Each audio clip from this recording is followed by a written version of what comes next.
ప్రభునందు ప్రియమైన దేవుని బిడ్డలకు మన ప్రభైన యేసు క్రీస్తు నామున శుభములు కలుగునుగాక. ఈ యొక్క దినమందు దేవుని యొక్క వాక్య ధ్యానం కొరకు పరిశుద్ధ బైబిల్ గ్రంథం నుండి యోహాను సువార్త 11వ అధ్యాయంలో ఆశ్చర్యమైన అద్భుతమైన కార్యము ప్రభువు చనిపోయిన లాజరును లేపుట అనే సత్యాన్ని వాక్యాన్ని మనము చూసి ఉన్నాం. ఈ వాక్య భాగమును మనము ధ్యానించుచూ ఉండగా మనకు అర్థమైన విషయం ఏమనగా, యేసుక్రీస్తు ప్రభు ఆయన చెప్పి ఉన్నాడు, పునరుత్థానమును జీవమును నేనే అని చెప్పి ఉన్నాడు. యేసుక్రీస్తు ప్రభు యొక్క మాటల్లోనే ఆయన శక్తిమంతుడు, ఆయన మాటలు జీవమున్నది అనే సత్యాన్ని మనము అర్థం చేసుకున్నాం. దేవునికి మహిమ కలుగునుగాక.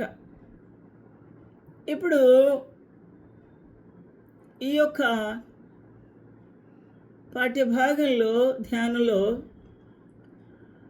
మనం ఆలోచించవలసిన విషయం ఏమనగా, యేసుక్రీస్తు ప్రభు చనిపోయిన లాజరును బయటికి రా అని బిగ్గరగా పిలిచినప్పుడు ఏం జరిగింది అని.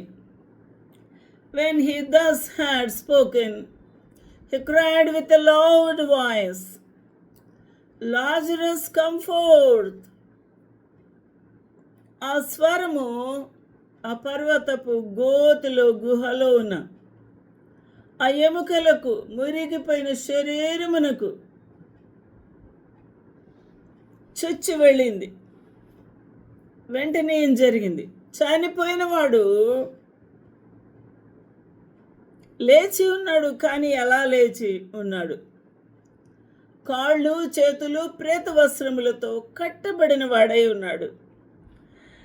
తల నుండి కాలు వరకు మొత్తం చుట్టి ఉన్నారు.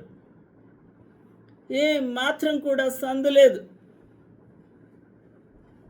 ఈ విధంగా చుట్టి మొత్తం అంతా శరీరం అంతా చుట్టి ఉన్నారు. చుట్టి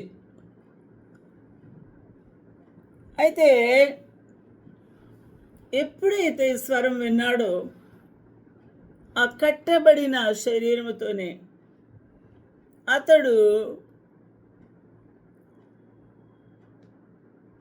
వెలపలికి వచ్చాను. వెలపలికి అనగా సముద్రపు గుహ నుండి బయటికి వచ్చి ఉన్నాడు. ఆ స్వరము, ఆ ప్రభు యొక్క స్వరము ఆ కట్టబడిన శరీరమును తోడుకొని వచ్చింది గుహ వరకు, వెల్లపటి వరకు. అయితే అడుగులు వేయలేడు. చూచుట కళ్ళు ఉన్నాయి, కానీ ఈ యొక్క నూలు వస్త్రముతో చుట్టబడి ఉన్నాడు. చేతులు కూడా కట్టబడి ఉన్నాయి.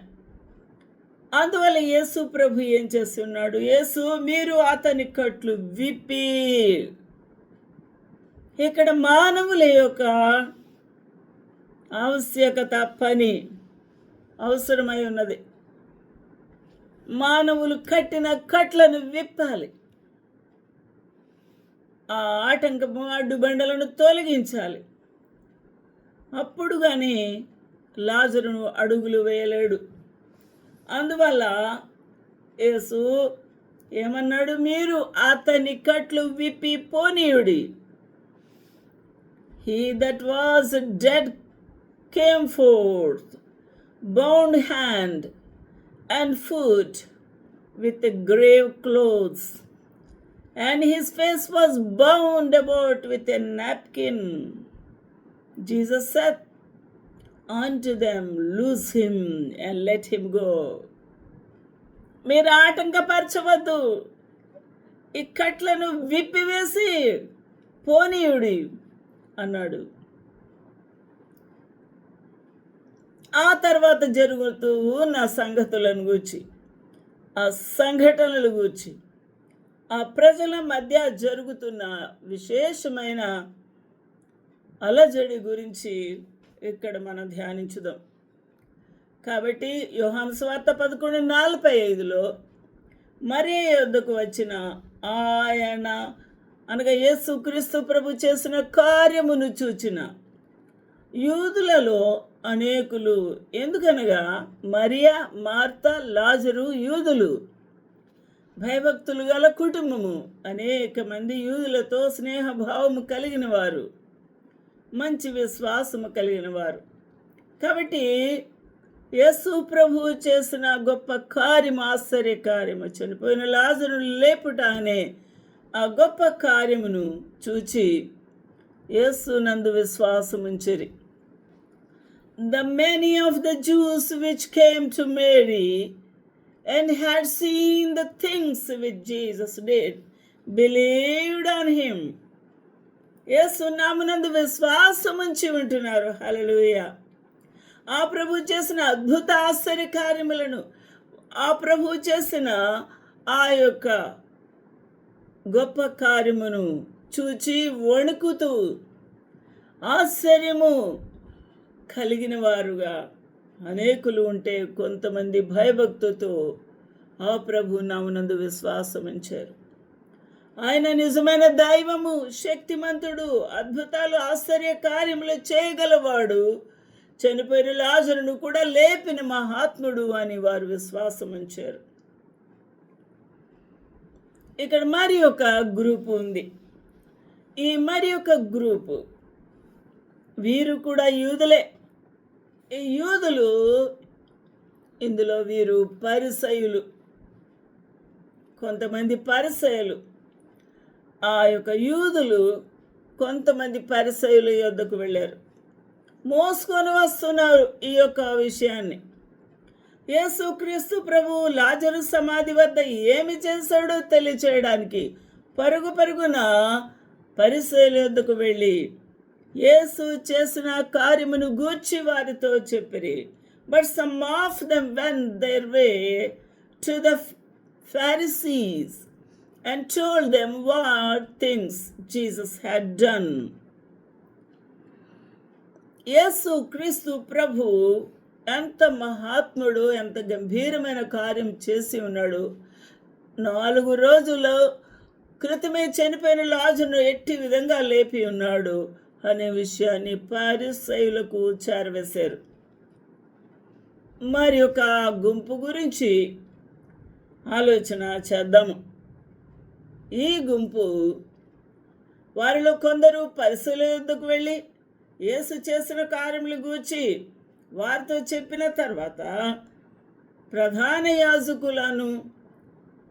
యాజకులను పరిసయ్యులను మహాసభను సమకూర్చారు. Emergency meeting was called.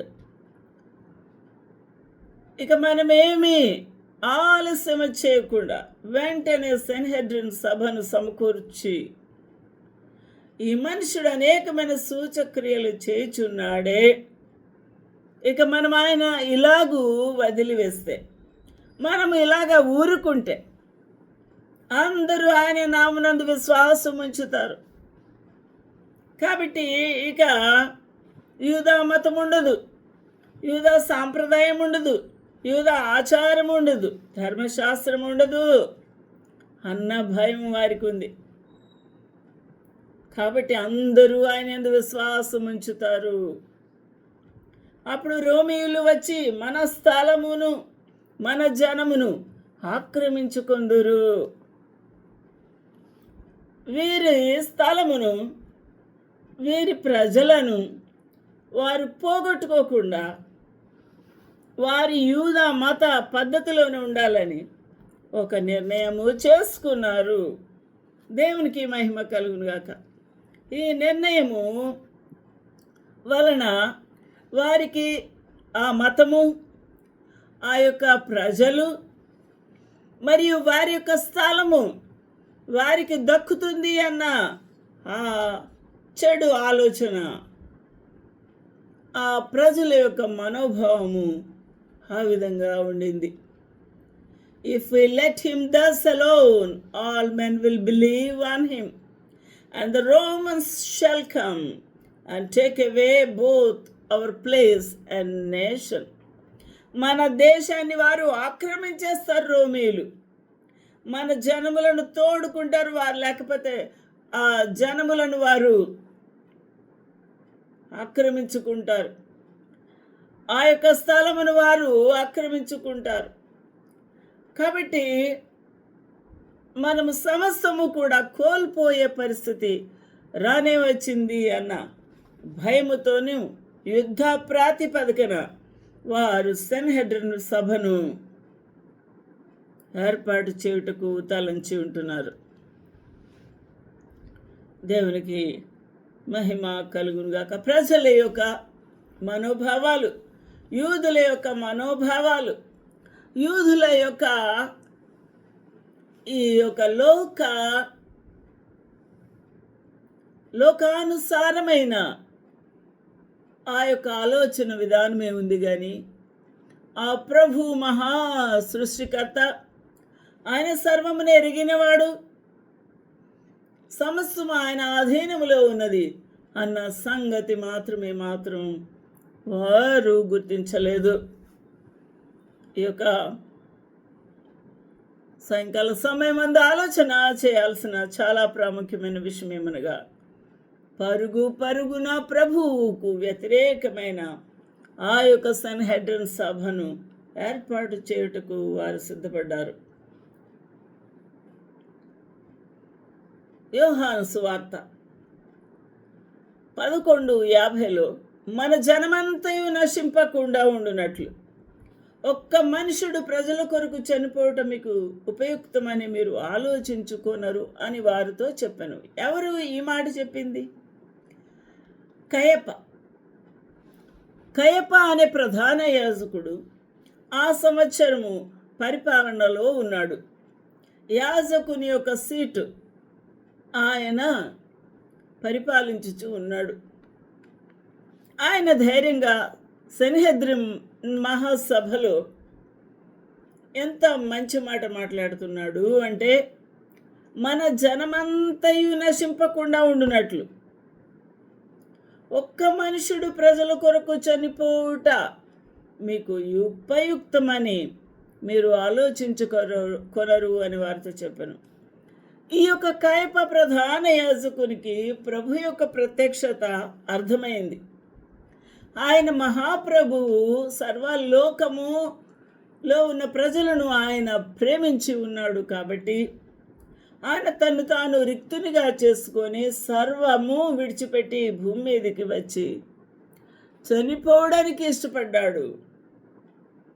సర్వలోకములో ఉన్న ప్రజలందరి కొరకు, ఈ ప్రజల్లో ఒక్కడు కూడా నశింపకుండా ఉండునట్లు ఒక్క మనుషుడైన యేసు చనిపోవుట ఎంతో యుక్తమని ఆయన ఎరిగినవాడై ఆయన ఈ లోకమునకు దిగి వచ్చి తన ప్రాణమును అర్పించా సిద్ధపడ్డాడు.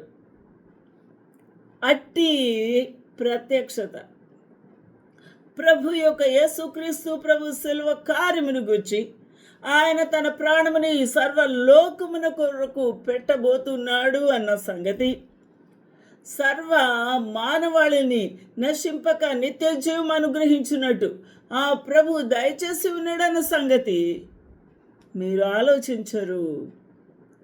యూదులకు మంట ఎక్కే ఈ ప్రత్యక్షత ప్రవచనము.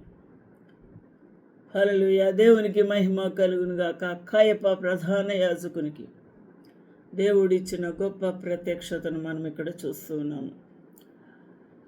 You are not considered that it is expedient for us that one man should die for the people, and that the whole nation perish not.